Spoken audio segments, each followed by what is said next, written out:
Now, of all those little stories you have in order to help us learn the economic world, which one, when you get into the classroom, do you find the students just brighten up and get right into it? That's an interesting question. There are several of which that's true. I have an explanation of why armies run away that people usually find interesting. That's economics of war. The discussion of what I refer to as the marriage, dating, sex market usually interests them. Where I start out with the fact that, most markets work very well, that, people want to buy bread, they go to the store and buy bread. But there's one market that we're all involved in where we observe long waiting times, lots of unsatisfied customers, and that's the marriage, dating, sex market. Here there are all these people who can't find a girlfriend or boyfriend, husband or wife, lover, and so forth. Seems very odd. Why do we do such a bad job of matching up the two halves of the market there compared to other markets? Why do we? Because it's a barter market.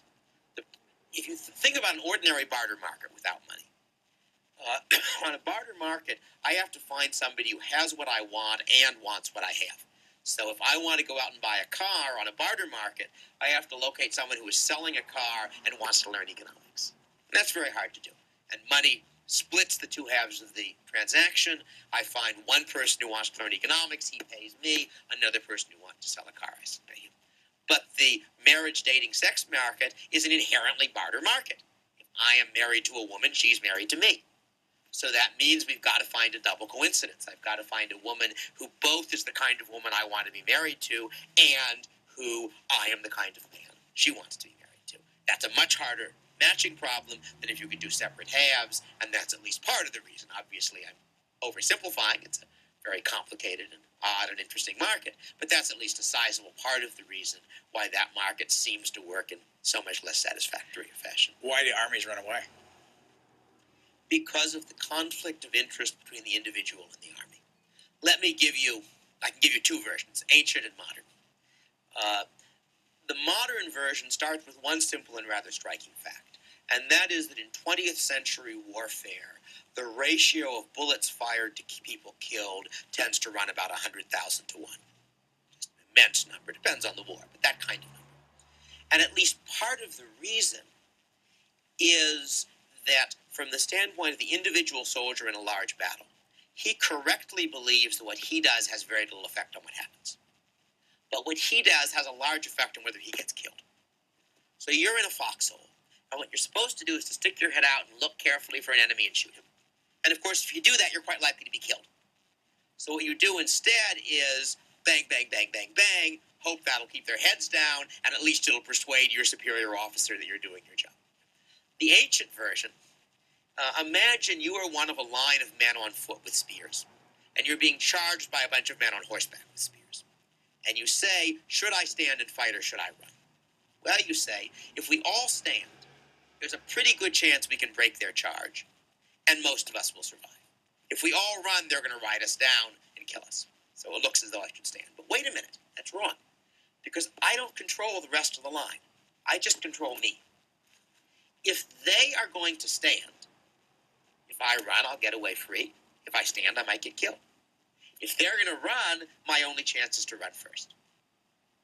So even though we're all better if we all stand, each of us, given what the rest are doing, is better running. We run and we get ridden down. That's the problem of the conflict of interest between the individual rationality, each person correctly calculating his interest, and the interest of all the people together. Because my running, of course, increases the chance you'll get killed. Your running increases the chance I get killed. But each of us takes account only of the effect on himself. I've got into a historical story which in a way illustrates this point rather nicely. And it also illustrates the fact that rationality doesn't just apply to modern 20th century people. There was a battle in the early 11th century in Ireland called the Battle of Clontarf, the battle that finally got the Vikings out of Ireland.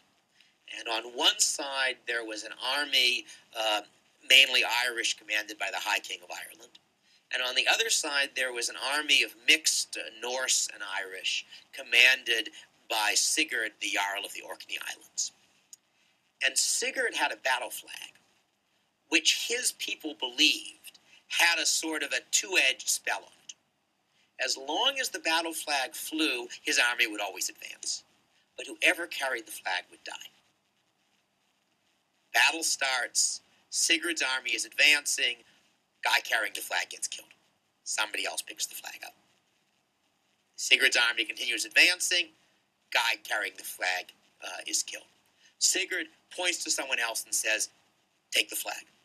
The guy steps forward, and his friend next to him says, don't touch that thing, you fool. Guy stands back again. Sigurd can't get a third man to carry the flag. Sigurd says it is fitting the beggar should bear the bag, cuts the flag off its staff, wraps it around his waist so he can fight while carrying the flag himself, leads his army forward. Sigurd is killed. Nobody takes the flag off his body. All right? So, in terms of their beliefs, they could win the battle as long as a handful of them are willing to die to do it.